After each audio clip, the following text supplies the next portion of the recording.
Welcome to another episode of OG55. We got the Italiano and we got Slimer in the house. Today we're talking about the Orlando theme park market, Walt Disney World, Universal. We got all kinds of news stories pertaining to these giants in the theme park industry out there in Florida. We're going to talk about it. We're going to break it down. Up next on OG55. Let's go.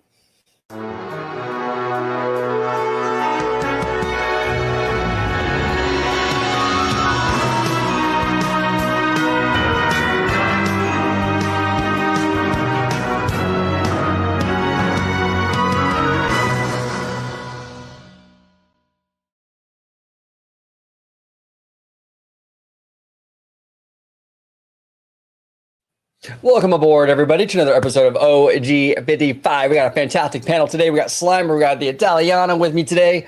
George, where can everybody find you on social media, sir, in your blue shirt? Absolutely. You can find us both on X, formerly known as Twitter, at Disney George. You could also find me on Instagram, Threads, and Blue Sky under the Disney Italiano. And of course, you can find me right here on my home base on Orange Grove 55 with Citrus Corner with all that sweet, juicy, but sometimes sticky Disney news and info. And also check out my new YouTube channel, Citrico Central. Time to grow up. Time to go.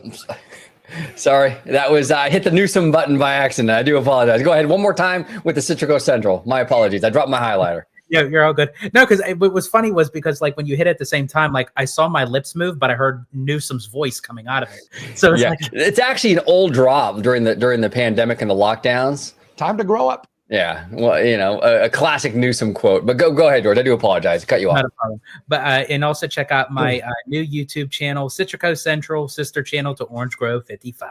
There he is, and we got the one and only Slimer in the house, looking good, looking sexy as always. Slimer, welcome back. Where can everybody find you on social media, Slimer? Thank you, guys. Thanks for having me back on. You guys can find me on X at Slime Square 84, and you can find me right here on Orange Grove 55. There he is. All right, let's rock and roll. I want to also thank Slimer. These topics are courtesy of Slimer. A lot of great stuff here today we're going to dive into. This is courtesy of Blog Mickey. Walt Disney World announces summer deals. 50% off for kids tickets, free dining, $89 tickets, and more. I'm going to set the table here a little bit. A little free dining joke there, huh? Set the table. Walt Disney World will soon be rolling out new discounts for guests looking to visit Walt Disney World this summer. All offers will be available to book starting March 27th, and more details will be announced tomorrow. Here's an overview as to what to expect. So just kind of run it down. I'm actually going to link this in the description so everyone can kind of comb through it and check it out for themselves. But in a nutshell, we're getting 50% off of kids tickets. 3-day, three park ticket. So you get a 3-day, 3-park ticket starting at $89 per day for visits starting on April 6th through September 22nd. So that's the whole summer. I mean, that's crazy. Free dining plan returns backed by popular demand. You can get a free dining plan with the purchase of a non-discounted 4-day or longer package that includes a room at select Disney resort hotels with a ticket with a park hopper option. We also got Disney resort room deals. Save up to 30% on select Disney resort hotel rooms when you stay longer for visits beginning August 1st through October 11th. So this is very, very interesting. We all know the elephant in the room in May, which is Epic Universe, right? And so there's been a lot of talk about, you know, what's going on here with all these summer deals. Is this Disney's response to that? Slimer we talked a little pre-show, Slimer. You have an interesting theory in regards to that. You want to go ahead and kick us off today and let us know kind of like where your headspace is at in regards to all these summer deals. Yeah, so a lot of people are saying that this is Disney and free fall with these deals, when in actuality, the 3-park 3-day pass for Epcot, Animal Kingdom, and Hollywood Studios actually was around last year as well for the exact same price point, $89 per park per day, about $267 for all 3 parks. But they also had one for the Magic Kingdom in addition to the 3-park 3-day pass last summer. So the fact that they don't have it right now, I think is pretty indicative of what they're thinking in terms of how Magic Kingdom is going to perform against Epic Universe. And that is, it's going to be performing pretty well. I mean, the fact that they had it last year to incentivize guests to travel to the Walt Disney World and not have it this year even point. when Epic Universe is opening, tells you that all the data is showing them the Epic Universe is actually going to bring guests to the Magic Kingdom, but it's going to be hurting their other 3 parks. Yeah, that's fair. And here, and to kind of give a little, and I know it's 2 completely different markets, but I'm out here in California, and we had, I think, Super Nintendo World. Correct me in the comments, Theme Park Wizard, if I'm incorrect, but I believe Super Nintendo World opened in, I believe, January of 2023, if I'm not mistaken. And in the lead up to that opening at Universal Hollywood, I heard a lot of the same kind of talk about, in the fan community about, once Mario comes to town, Disneyland is going to really take a beating. It's really going to take a beating. And the beating never came, and in actuality, Disneyland, when Mario ended up opening, was actually doing pretty good. And it was outperforming the Florida parks for several quarters. So a lot of times, and that's what, to your point, Slimer, a lot of times when you have these big openings, it is very much a rising tide kind of lifts all ships kind of thing here. People are going to go to Orlando definitely to check out Epic Universe. Epic Universe is a shiny new thing. It's something that everyone's going to want to do, but they're not going to skip Magic Kingdom. Magic Kingdom is Orlando. You know what I'm saying? So, but to your point though, Slimer, it could hurt the other ones. I mean, it's a fair point. You have Animal Kingdom right now, which has a lot of construction going on, right? Mm-hmm. For the Tropical Americas, Hollywood Studios. I mean, kind of weak, I mean, I like the park, but it is kind of seen as a weaker park, so it might hurt those. But I think overall Disney will be okay. I don't think it's going to be this death blow to the resort or anything like that. There's a lot of rhetoric out there about that, but yeah, interesting though. It's very, very interesting that they're not actually doing a lot of the same deals they did last year, which shows you there is a little bit more confidence this year. So that's very, very good news, and it's great news for us fans. Honestly, I mean, you get a new theme park in the Orlando area. As fans, it's a win-win for everybody. We got awesome Disney parks. We got a brand new awesome Universal park. I mean, come on. If you're a theme park fan right now, you're living the life. But what say you, George? What do you think, brother? What do you think? What do you make of all these deals? Do you kind of agree with Slimer on this, where it's like, it's not so much the panic mode that a lot of fans are making it out to be, or do you disagree? Yeah, growing up on the East Coast and Walt Disney World kind of being my go-to, vacation destination, now that I'm on the West Coast, going to Disneyland, I still have this mentality that I always like to look at Walt Disney World as a vacation spot rather than a hangout spot. I usually see the parks as a whole. So for me, like with all these special deals going on, especially like with the 3-day 3-park, to Slimer's point, that's where Disney can entice people to go to the other parks instead of just Magic Kingdom. Magic Kingdom's fine. Right.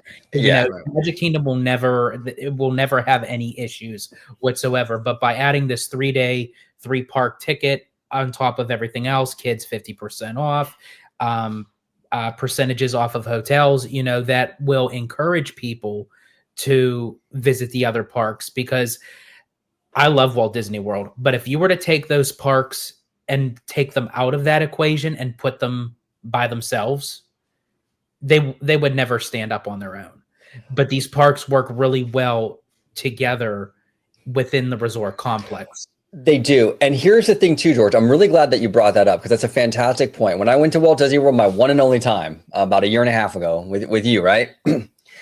I really saw firsthand what a different kind of beast Walt Disney World is, right?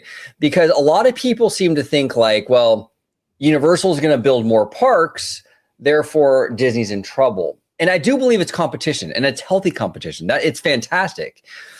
But Disney World is something that you can never really duplicate or replicate. Like you can't really recreate that experience. Universal Orlando is kind of more akin to like a Disneyland resort, where it's very much just like the parks. You know what I'm saying? Multiple parks. Where at Disney World, it's very much like a resort complex. Like there's so much going on. There's beaches and crazy like boating and all this stuff. It's so much more than just the theme parks. You know what I'm saying? And Universal will never really not even just Universal, like no other theme park company is ever going to have what Walt Disney World has. So it's always going to be that unique kind of beast in and of itself. So the theme parks are a big part of that equation. Absolutely. But it's not the entire thing. And I think a lot of fans need to keep that in mind when they think about this competition factor with Universal and Disney. Disney always kind of has that extra added, like, unicorn element to it because of the size, because of the vast amount of variety that it can offer. You know what I'm saying? So it is a different beast. But what say you, Summer? Well, that kind of goes into my point that even though they're competing, and they're competing very strongly now, and they'll probably be locking horns for the rest of time immemorial. I mean, as long as these two companies are around, they're going to be competing with each other, right? It's a race to the bottom as far as like who can spend the most money into building these things out to outcompete with each other. Or, they can take another approach in which is, to corner certain sectors of the market, which would probably be a lot more realistic for both of these companies, because there's no way they can just invest and grow indefinitely in terms of the amount of capital and expenditure that they're putting into the flywheel. You got Comcast's flywheel, you have Disney's, flywheel with their movies and how the IP creates the theme park lands. It's just like infinite growth for these parks is just not feasible. And we know that this happens because you can look at it at every other, you can look at it in a lot of other competing brands and products as well throughout industry, right? So like if you're looking at the soda industry, the car industry, every industry, companies eventually what they do is they pick their niche and they double and triple down on it. So Disney knows what its niche is. I think Universal has known what its niche is for a while. But I think what a lot of people are disregarding is that Universal somehow wants what Disney has, when they really don't, because their demographic, their market is completely different. And that's teens, that's adults like thrill rides, horror rides, roller coasters. That's not Disney's market per se. Like if I want to go ride roller coasters, I'm not going to go to Disney World.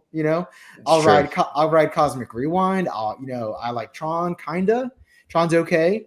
But it's not Velocicoaster, and it's not even like Hagrid's motorbike, or you have the Hulk. I mean, who is it? Attraction Ideas, or somebody posts like, Universal Studios is turning into the Cedar Point of Florida, and in a lot of ways it is. Like, I mean, it's gotten to the point now where between like all three parks, it has just as much roller coasters as an amusement park like Busch Gardens or SeaWorld, if not more.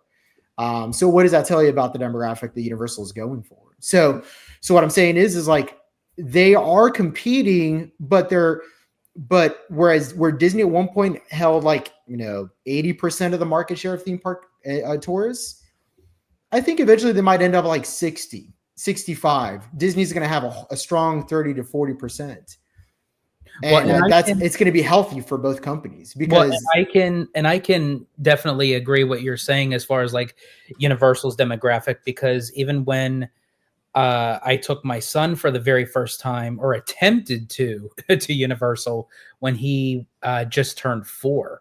So I took my son and my now ex-troll, that we waited in line to get tickets, and the team member, literally, she was like right up front with me. She said, how old is he? And like, they kind of like measured him to like what he can do and everything. And they said, honestly, to buy a whole one-day ticket, which the amount even was crazy back in 2014, for a young child, they said he really can't do that much. The most that he can do is Seuss Landing. And, and I looked at my ex and I'm like, is this even worth it? And we just gracefully bowed out, even though we waited in line.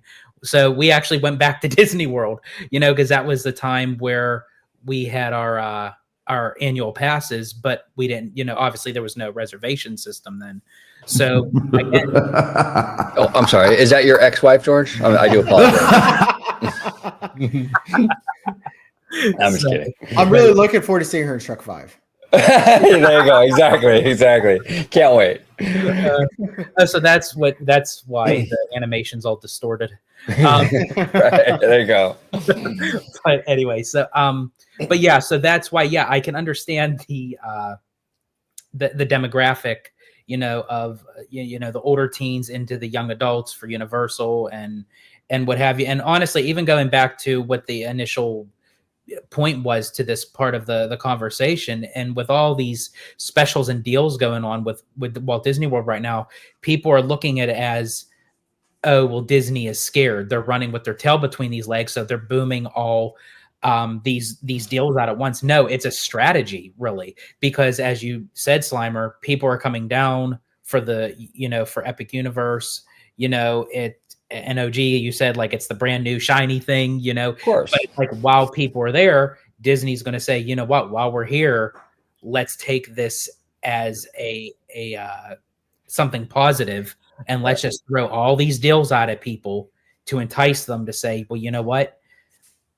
Come, because a lot of times too, it's not even always about the theme park market. It also goes by the hotel market as well. Right. And they can get people over to their hotel, even though people may go to Universal, they're going into the parks, but Disney can say, hey, you're staying at a Disney hotel, or vice versa. Yeah, absolutely. And that little dog is going to be a fan favorite on OG55. He might have to, is it he or she? I'm sorry. I don't want to. That's Ginger. Ginger might have to make more appearances. Absolutely. We're dog people. We love dogs. But here's the thing too, that I was going to say with this is that I'm really actually kind of proud of the theme park community. I've actually been there. She is Ginger. We love you. We love you, Ginger. We love Ginger. I'm actually kind of proud of the theme park community in a lot of ways. I've been very critical of the park community. I mean, obviously there's plenty to criticism to go around with the park community over the years and what have you, over the decades, really. But I will say this, I see a lot more fans pushing back against this narrative of like Mouse House doomed because of Epic Universe. I'm not going to name the accounts. I don't want to call anyone out. I got nothing against anyone who kind of does the over the top rhetoric with some of this stuff on Twitter. A lot of them are really nice people still, but like there is a lot of over the top rhetoric with Epic Universe. And I think that a lot of fans are pushing back on that now, going, come on. This is going to be a cool park. It's going to be awesome. We're all going to be there, but let's tone down the rhetoric a little bit here. You know what I'm saying? It's not going to collapse the Walt Disney Company. Bob Iger isn't going to flip a table. You know what I'm saying? So I'm glad the fans are really sort of like embracing this idea of like, hey, you know what? It's going to be an awesome park. And you know what? Disney will survive too. We're all good as park fans. We win at the end of the day. You know what I'm saying? The crazy extremes seem to be kind of fizzling out a little bit. I know it's in the park community. Is that something you're noticing too, Slimer, on your end, on your social media as well? Yeah, I'm noticing that on X. It seems like these echo chambers are starting to either fade out, or they just double down and they go into their corners and fade out of existence. But one thing that I think that a lot of people are forgetting, or even like not even forgetting, but they're just not thinking about and considering into these decisions at higher levels within these companies, is that there's also an economic factor that plays into this as well. So right now, consumers are spending less. Everybody's known, NBC, Comcast, and Disney have already known for several quarters that this year is going to have a soft summer. So these things have already been in the chute for probably 6 to 9 months already. We already know, hey, CPI is down, okay? Not down competitively, but they're having to artificially lower CPI to get people to spend more money. And this is exactly what we're seeing happen at Disney. I mean, if you were to go on to X a week ago, people were saying how the single day tickets over at Epic Universe were selling kind of slow. A lot of people forget that fact, but they just weren't selling as great as they thought, which was they thought they were going to blow out all the tickets sold out same day across all the months that they were available. That didn't happen. So soft sales are just across the board of theme parks in general. Michael was on here earlier talking about soft sales at Legoland during the weekdays. So everybody's feeling the pain of, consumers feeling the pressure of the dollar right now. And so like, how do you quantify that compared to, they're lowering the prices so they can compete with Universal Studios. And if they don't, they're doomed. How do you quantify that? Because I need to see the numbers if you're saying they're doing it to compete with Epic versus just doing it for economic reasons. You know what I mean? It's a great point, Slimer. I'm glad you brought that up. That's a fantastic point, because we have been hearing that for a long time, that 2025 is going to be soft. It's been talked about for like over a year, I think, so Well, and even look at today, you know, at the time of this recording, Express passes, you know, came on sale for Epic Universe. You know, I was in the queue for it for a little over 2 hours. Wizard tried helping me on his end, but there was nothing that he could do because I didn't officially book the vacation package with him. He wasn't a travel agent at the time. And then I tried going through the Orlando Informer, which actually he suggested to me, which there was a lot of great deals on there as well, that if you can't get, you know, anything onto the actual website of Universal Orlando, go on Orlando Informer. And yeah, it was like a little over $900 for 2 3-day Universal tickets, including Express Pass for all 3 days.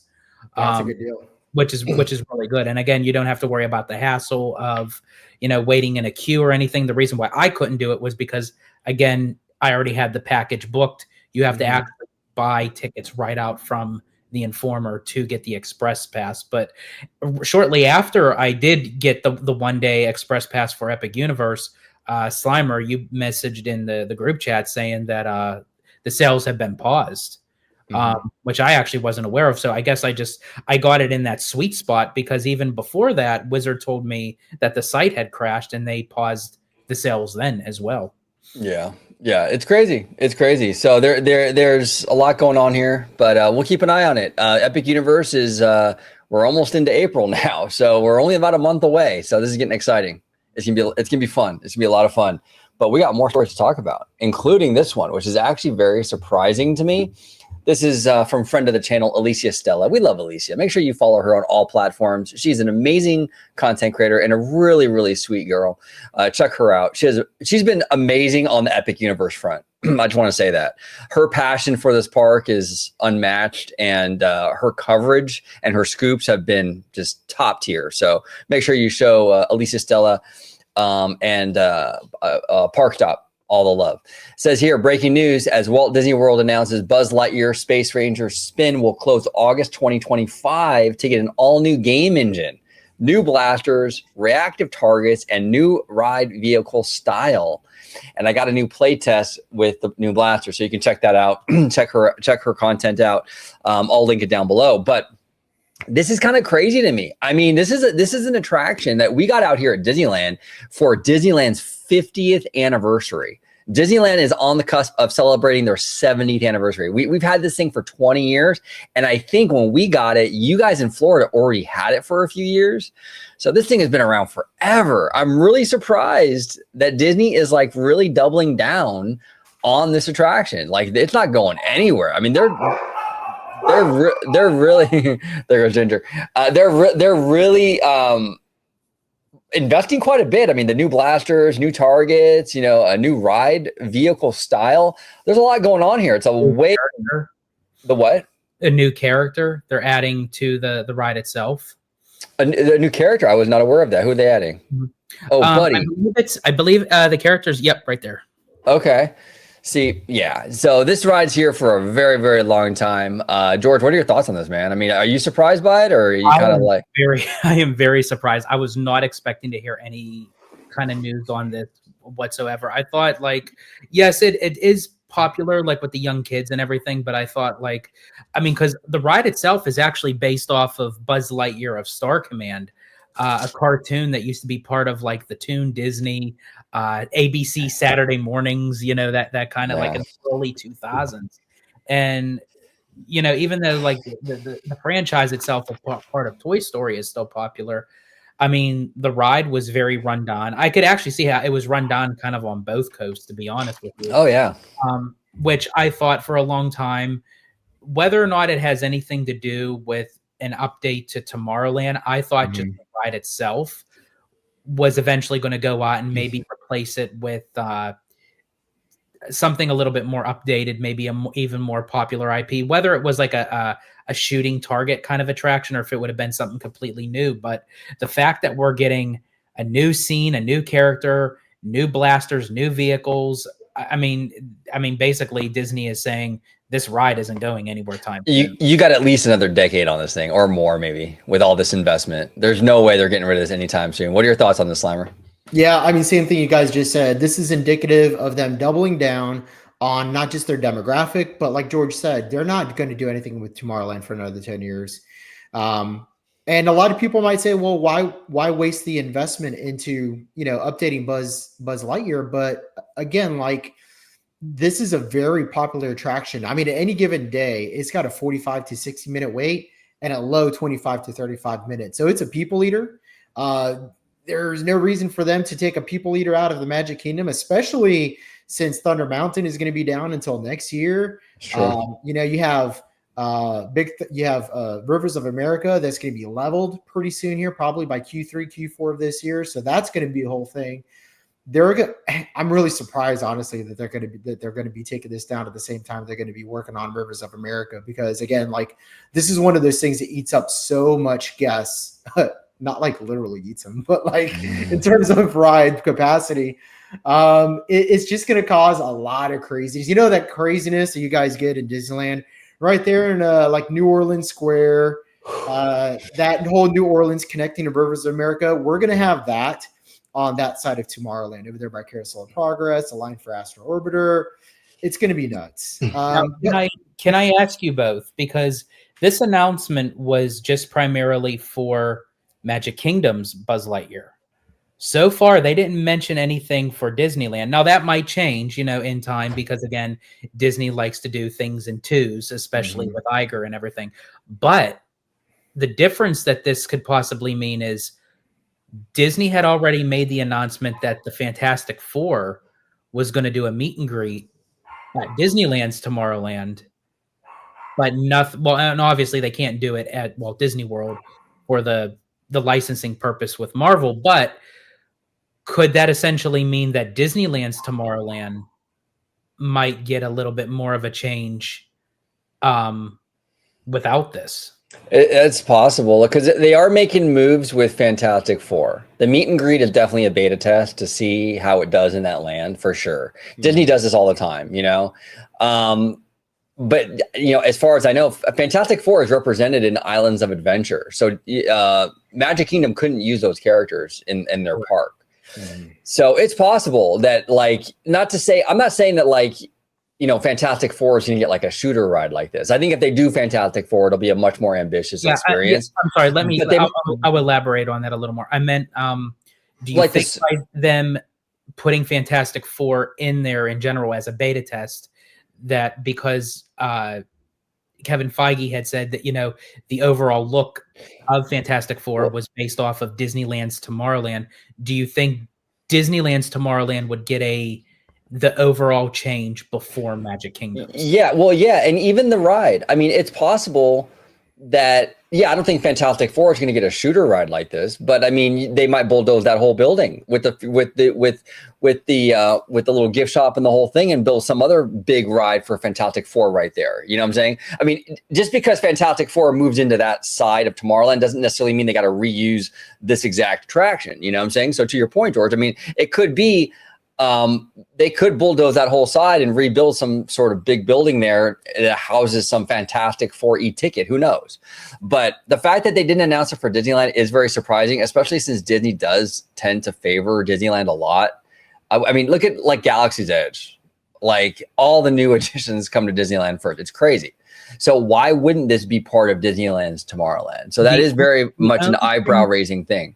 The only thing that I could think of as to why, other than the Fantastic Four theory, is being that Disneyland's 70th is coming up, and it's a year-round celebration that's going to run into 2026.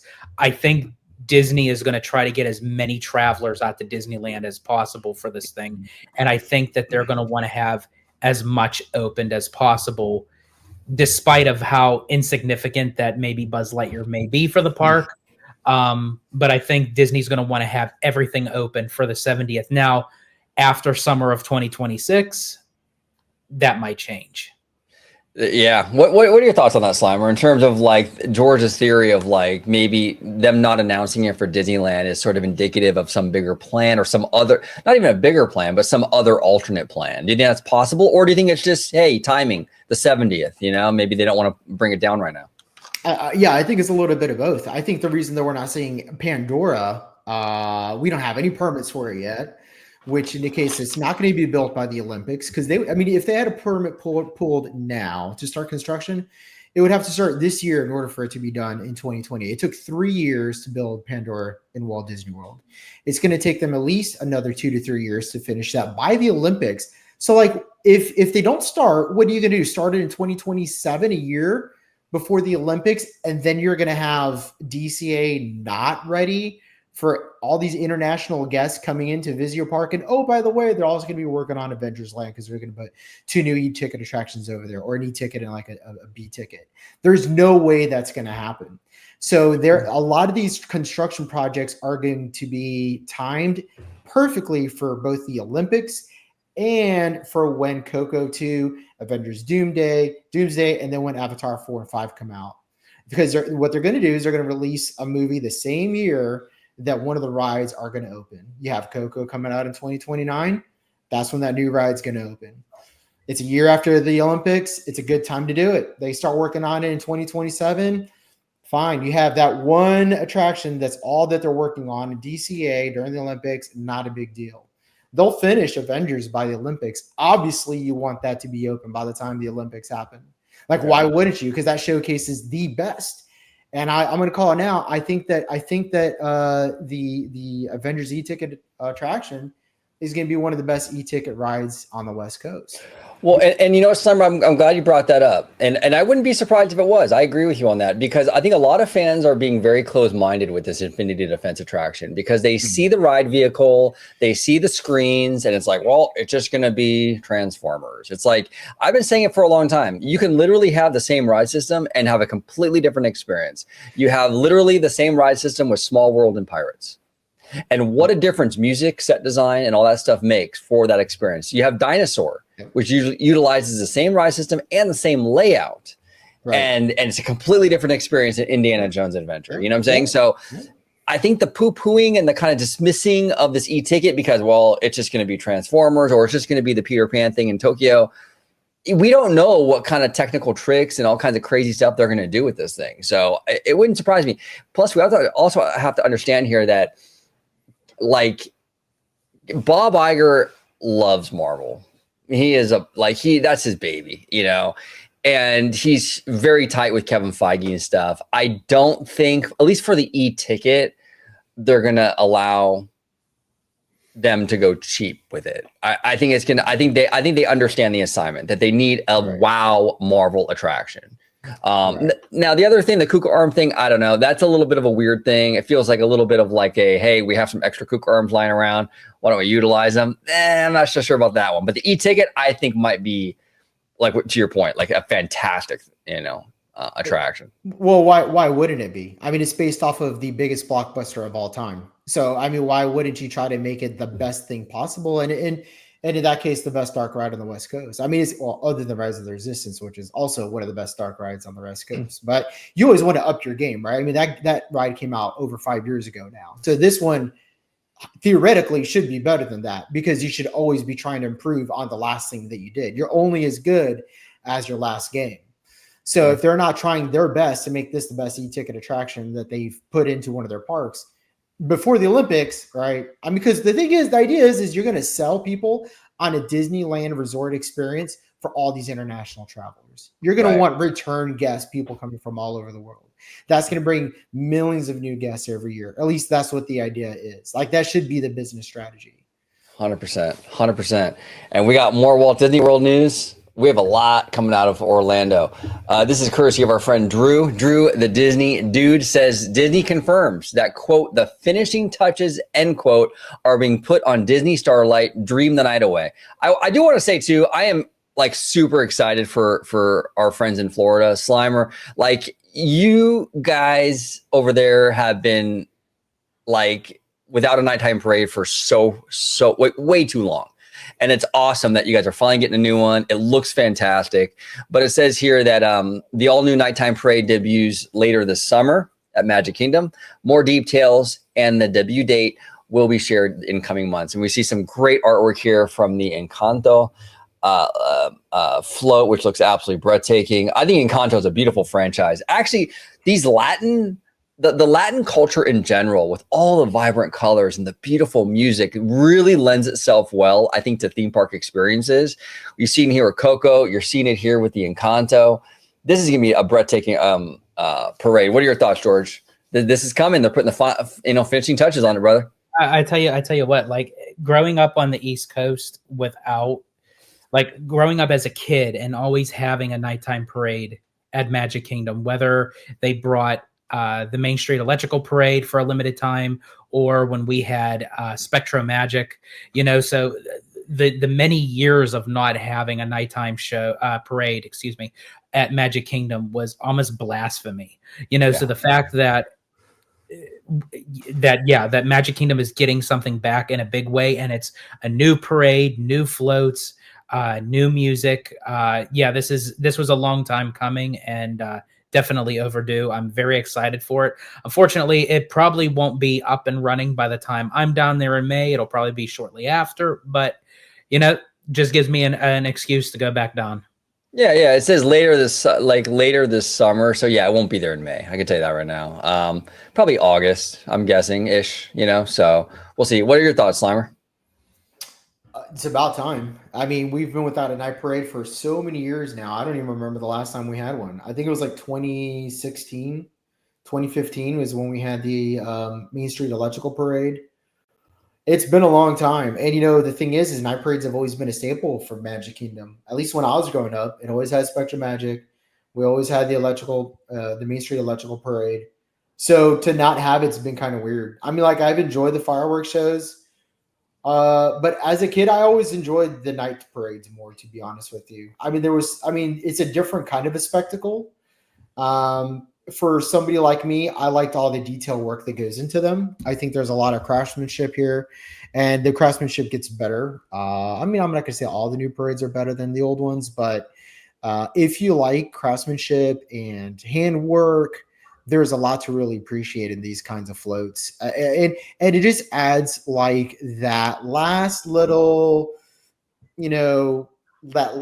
touch of the night that you just don't get with the fireworks show. And, I think there's also two different kinds of crowds of people that like to go to these. I mean, you have people that like to stick around for the fireworks show. You have people that like to sit down and watch a parade. And I know that for a fact because I like to do one over the other more often than not, so there's a whole demographic, I guess, that I think this is going to really appeal to, but it's great. It's great. I think the Magic Kingdom honestly should have never gotten rid of it. And I can't believe it's taken them this long to replace something. I mean, what is it like?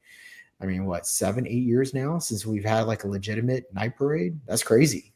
That's just crazy to me. It's wild. Yeah. And this summer, you guys are getting this, and then we're bringing back our Paint the Night, which even our Paint the Night, man, I mean, Paint the Night premiered out here in Disneyland for the 60th, which was about a decade ago now, believe it or not. Crazy.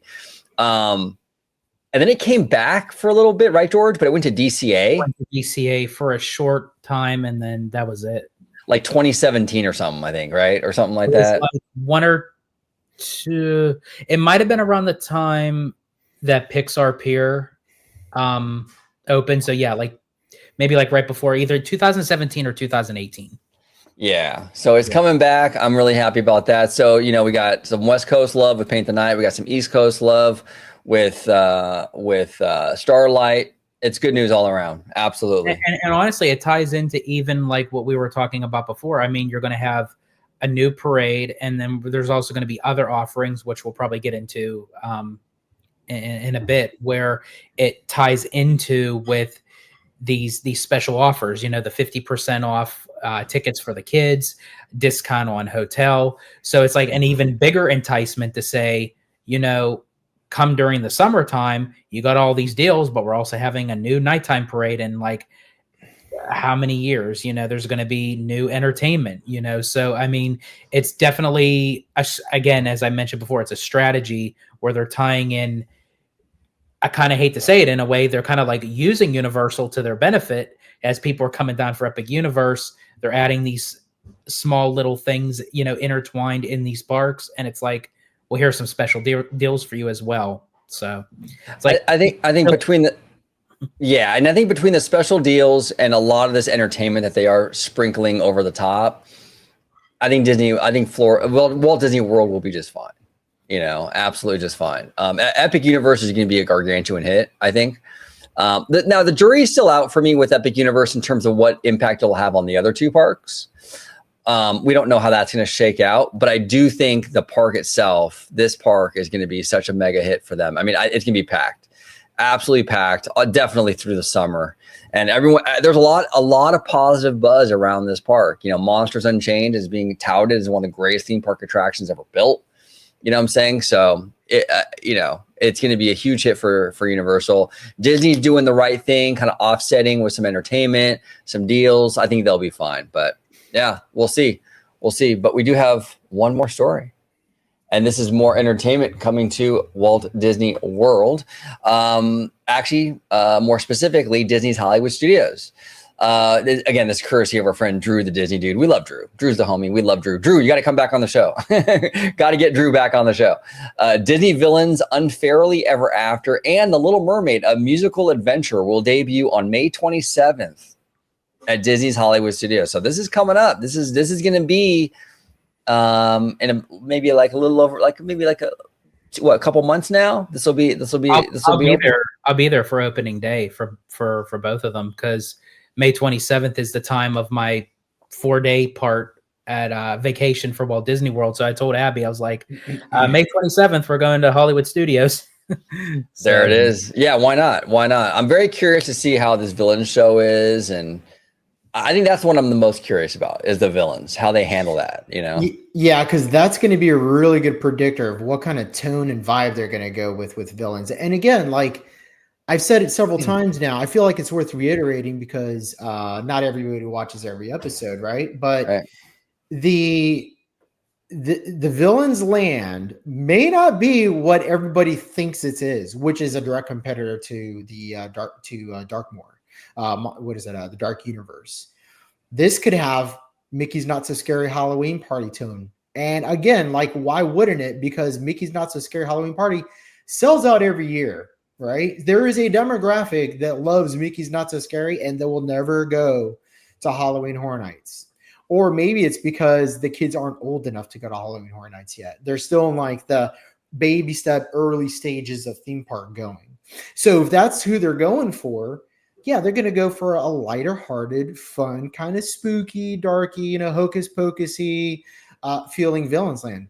But that doesn't mean that it's not going to be extremely popular, because we already know that it's going to be popular, because Oogie Boogie Bash sells out, because Mickey's Not So Scary sells out. You know what I mean?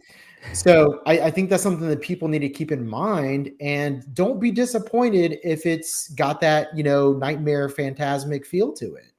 That's interesting, Slimer. That's interesting, kind of going that Oogie Boogie Bash sort of vibe, sort of energy. Now, George, you've said many times in many videos, like, you don't want them to go too sugary. Mm-hmm. If it does go into the Oogie Boogie Bash territory, I'm not saying I'm saying just vibe wise, like the vibe and the energy. Is Boogie Bash too light for you? Would you like them to go darker than that, or would that be the type of dark that I would want? I would want like ass, blood, and guts everywhere. Like that's just me, but no. But I can respect Disney that if they did go the route of Oogie Boogie, and just like Slimer, it wouldn't surprise me.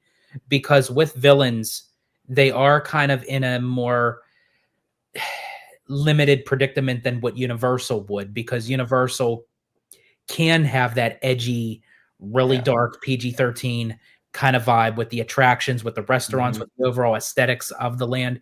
Where with Disney, they throw off these things that these terms of like, it's the Disney villains that you love to hate.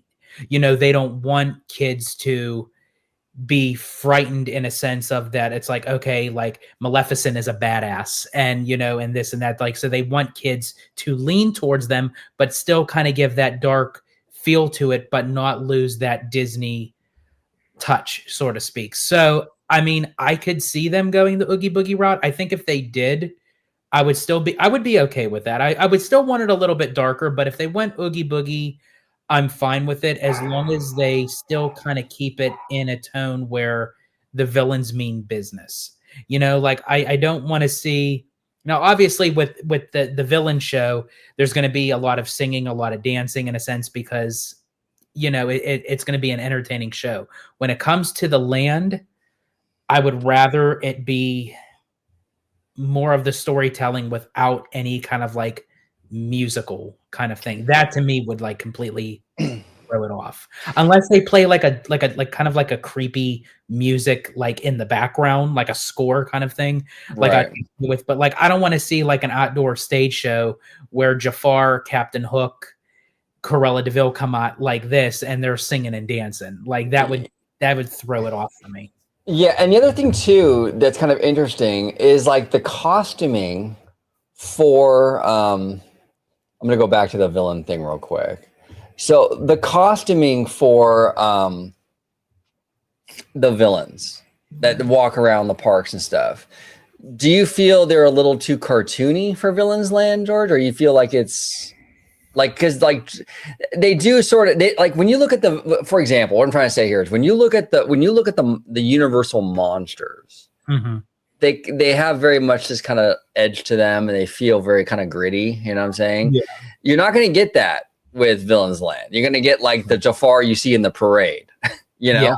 Is that going to be kind of weird to you, or are you okay with that? Yeah, that would actually a little bit, because obviously Disney is going to capitalize on that by utilizing like meet and greets and everything, but it would feel kind of weird, especially kind of like, and I get it, it's one piece of concept art, we can't get married to it, but the way that the architectural design looks for Villains Land, it doesn't match what the characters look like as meet and greet kind of physical beings. And honestly, going back into the 90s, like if you guys remember the Disneyland sing-along VHS tape, like when they showed Maleficent during the Grin Grimming Ghost, that kind of costume looked scary.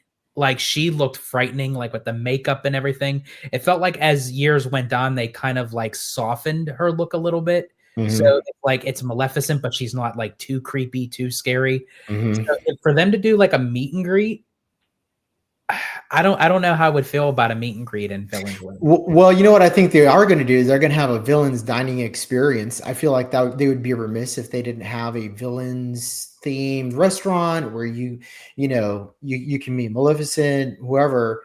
I just don't think that they're going to make it scary. I'm just going to put it like that. And I think that a lot of the scary architecture that they had for that initial concept art is going to change over time. And I think that's cool. Like I have no problem with it. Honestly, the type of scary that I would like to see, if they were to mesh a little bit of Oogie Boogie, but do like the Twilight Zone Tower of Terror. Like if they were to go to that route. So more creepy, probably. Yeah. Like Haunted Mansion creepy. When you're going through the hallway, all the doors are knocking and there's, screaming ghosts.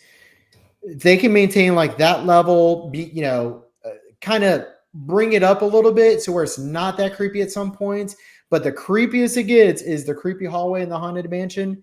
I don't think Disney's gonna. And the other thing that kind of hints that to me is that the story of the villain show is who's been treated the most unfairly.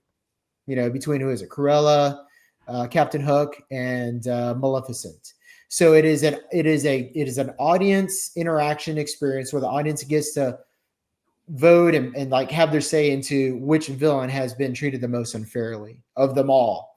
Yeah. And, so we'll see. I mean, I'm open to it. I'm open to whatever they do. I love all Halloween stuff. I'm a big Halloween guy. Love Halloween Horror Nights, and I love all the forms of scary stuff. Like I don't just get off on Terrifier 3. You know what I mean? Like I like all versions of spooky, whether it's Disney or the scary stuff that's coming out of Hollywood, I'm about it. So, but again, like if they go too scary, you know who you scare away? The people, the Disney goers. They're just like, you know what? I used to love taking my kids to Mickey's Not So Scary Halloween Party, but now with the Villains Land over there skinning the shit out of my 4-year-old, I can't take them there anymore. Disney used to be a place that I could take my kids, and now I can't because they want to compete with Universal Studios and because they're more concerned about appealing to teenagers. And that's the danger of them going too spooky. And you're going to lose more people by doing that than gaining Universal's guess. You know what I mean? Yeah. And interesting point, Summer. And like I was making the point too recently that like for Disney California Adventure, like if they changed the theme just slightly and it became Disney Cinematic Adventure, right? You could theoretically put a Villains Land then in that park. It would fit that theme now, right? It wouldn't make sense in the California park, but in a cinematic park, absolutely. But in a DCA, you kind of have a little bit more permission to sort of get, obviously you're not going to go HHN with crazy blood and crazy stuff going on. But you could get a little more edgier though than you could at like say Disneyland or Magic Kingdom, you know what I'm saying? But being that this is in Magic Kingdom, this Villains Land, your hands are tied to some degree. I mean, you're right. You can't get too crazy because it's very much that family park. It's that everybody. I've seen it. I've seen the difference because I've been to Oogie Boogie and Mickey's Not So Scary. And honestly, between the two, Oogie Boogie has a little bit more. I mean, it's still Disney-fied, but it has a little bit more of an edge than Mickey's Not So Scary. Like, for instance, now they don't do it anymore. I wish that they did, but like with Judge Doom, you know, where he's like putting the sneaker into the dip. Like they would never do that over at Magic Kingdom, but it got away with Oogie Boogie. But over at Magic Kingdom, and this is kind of I enjoyed Hocus Pocus Spooktacular, but the one part of the show that got to me is when they brought all the villains and they're just doing this dance and everything. Like I get it from the Sanderson sisters because that's actually them. That's their character. They've done it in the movie. But like when they bring out Jafar and Hades and Cruella, and they're all like they're all consecutively like dancing and everything.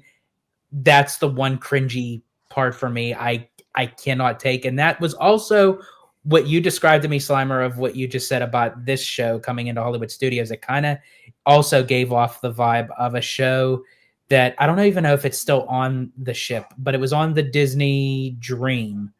It was called Villains Tonight.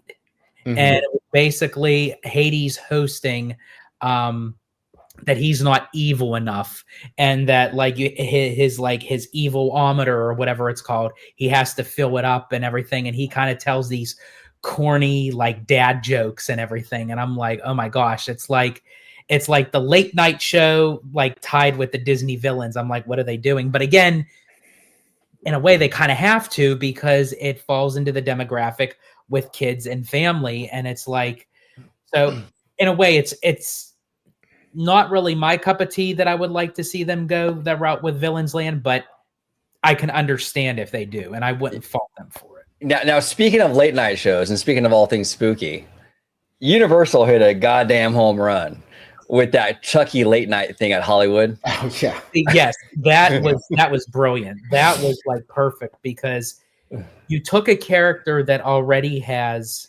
so funny. Already kind of has like this demented comedic timing and the interaction with the audience about submitting questions and everything. And then at the end, he ends up killing either the San person or whatever. And you see like splatters of blood going everywhere. Oh my gosh. Like that was like chef's kiss. Oh, he was making all kinds of inappropriate jokes. I mean, he was really going to town. I would have loved for him to pick your question that you submitted. I asked him a Disney question, Slimer. I'm not, because Universal loves to poke fun at Disney. You know what I'm saying? In that fun way, right? So I'm like, all right, if I put a question in there, I put in there. I think it was like, what do you think about Disneyland or something like that? Like, what are your thoughts on Disneyland? And I'm like, oh, they're gonna pick this one because they're gonna take that chance to like take shots. You know what I'm saying? Of course. Never did.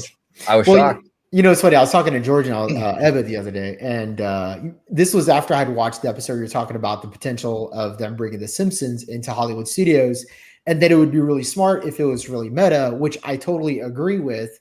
But the problem is Universal would dunk on Disney for bringing The Simpsons to Hollywood every single chance they get. Like, Oh, yeah. they would go on X the day after the announcement and be like, Simpsons coming to Walt Disney World. Anyway, ours is open. You can come check it out right now. Yeah, that's true. They would dunk on it like crazy because they actually did that with the Spider-Man situation at California Adventure. They were dunking on it because they had the Spider-Man ride. Like, I think they were making jokes like, I think we've seen this before or something like that. It was pretty funny. But yeah, so crazy stuff. But yeah, Universal is really good. I was really impressed with that HHN. Mm-hmm. I haven't been in like 20 plus years, so it was a brand new experience to me, basically. And that's why I also like, I mean, aside from you being able, you know, to go to Universal Hollywood often, that's why I encouraged you, you know, to upgrade your pass, because now you'll actually have part of your pass an HHN ticket. Yeah. Oh, it's worth it, man. Go ahead, Simon. One of on that note, one of the other things that are coming back to Walt Disney World is more organic character meet and greets. They're going to have new kid play areas. One's going to be in Magic Kingdom. One's going to be in Pop Century Resort, the Valley Resorts. They're going to have character meet and greets that don't have a line, so you can meet them like you do in Disneyland, the way you're supposed to do, right? As opposed to getting these like really, I hate that shit, man. Like, when you want to meet somebody, you got to go get in a line. It's another line you got to stand in, as opposed to just like walking up to them and be like, "Hey, can I get a picture with you?" And then make it happen. Just make it happen. Like, why do I have to inconvenience me for me to get a picture of you when you should be like inconveniencing yourself to make it happen for me? I'm the paying customer. Yes. So. Well, that's a great point, Slimer. And that was one of my big critiques with 90s Night. I was talking to George about it. It's like 90s Night, everything was behind like a line or like some kind of wristband thing or something, or like when you walk into Disneyland, you should have 90s characters just walking around everywhere, like Launchpad and Darkwing and Don Carnage and you know, Cloud Kicker. They just walking around, but everything was like tucked away and hidden, and you got to like go seek them out, and they're standing in front of like this cheap plywood background and stuff. It's like these characters should be just walking around in huge numbers for these after hours events for that price tag. And honestly, too, it's almost like a psychological thing that when Disney places them in a line form, that's when all of a sudden it becomes a 4-hour wait, because then people are like, okay, we have to get in line. So if we have to get in line, we better get there early, or we better get in there now. Where if you just have them walking around, you're like, oh, they're just walking around. We could come back at any time. We could go see them this time. So it's a psychological thing that really the line is really created by basically Disney saying, you know what, this is the only way that you could see these characters. It's either you take it or you leave it. Now, what you were mentioning, Slimer, is because OG says it a lot too, which is very true with a lot of character meet and greets. They beta test these things. The very last time that I was at Walt Disney World with my son and my ex Chupacabra, that Chupacabra. Oh shit, bro, that's horrible. Literally horrible. Oh my god, bro, that's horrible.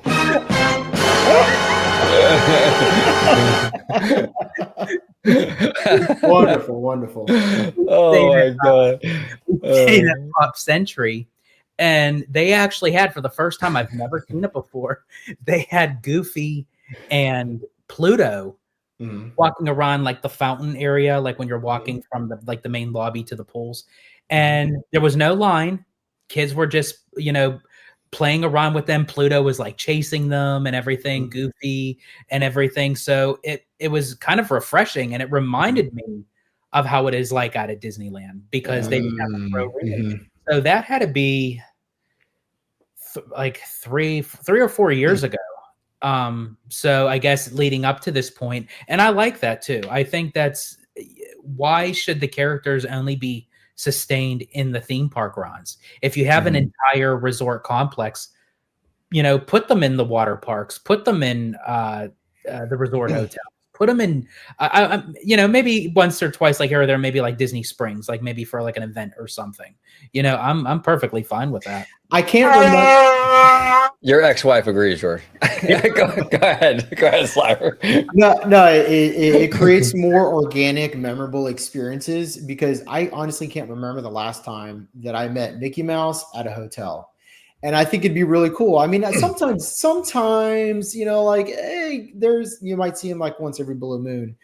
But like, let's say you go to check into Animal Kingdom Lodge. Okay. You just drop $600. You walk in, first time to Disney World. You just came in from, Spain or Oklahoma or some shit like that. And Mickey Mouse is there.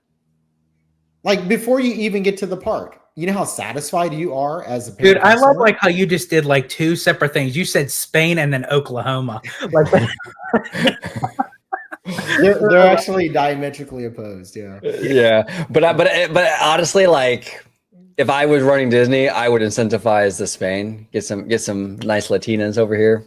Of course you would. Absolutely. You don't have enough. Oh, I know. I mean, California. Yeah, absolutely. That's true. When I was there last year, I was just like, "What the fuck is going on?" It's like I just walked on a set of Telemundo. I was like, "Shit, absolutely, man." Absolutely. Those Latino weather women. Whew. No joke, bro. No joke. But we've digressed pretty far from the conversation. But great conversation, fellas. Always a good time talking to you, gents. George the Italiano, where can everybody find you and your blue shirt on social media? Absolutely. You can find me on X, formerly known as Twitter, at Disney George. You could also find me on Instagram, Threads, and Blue Sky under the Disney Italiano. And of course, you can find me right here on my home base on Orange Grove 55 with Citrus Corner with all that sweet, juicy, but sometimes sticky Disney news and info. And also check out my new YouTube channel, Citrico Central, sister channel to Orange Grove 55. Absolutely. And we will be on location this weekend at Universal Studios Hollywood with the one, the only Mr. Theme Park Wizard. We're going to find a little spot and just nerd out and talk. So look for that new video coming to Citrico Central very, very soon. We call them bar chats. So we're doing it this weekend. I don't know when the video will drop though, but keep an eye out for it. So if you subscribe and smash the notification bell, you'll be the first to know. Slimer, where can everybody find you on social media, sir? Absolutely. You can find me on X at SlimesCore84. You can find me right here at Orange Grove 55. And just know that George does have a Weather Woman joke, but you'll never hear it. Oh no, George, you got a Weather Woman joke, bro? Well, you know what? I kind of had several that was running like through my mind. Like it's like they know how to how did I know? It's like they know when it's wet, That's true. Absolutely. Gotta stay out of those California dry deserts. Yeah, absolutely. But George, Slimer, always a good time, guys. And thank you all so much for watching this episode of OG55. Comment down below with all your thoughts on everything that we discussed today. We would love to hear from you. And until the next time, see you. Thank you for watching OG55. If you aren't already, consider becoming a member today.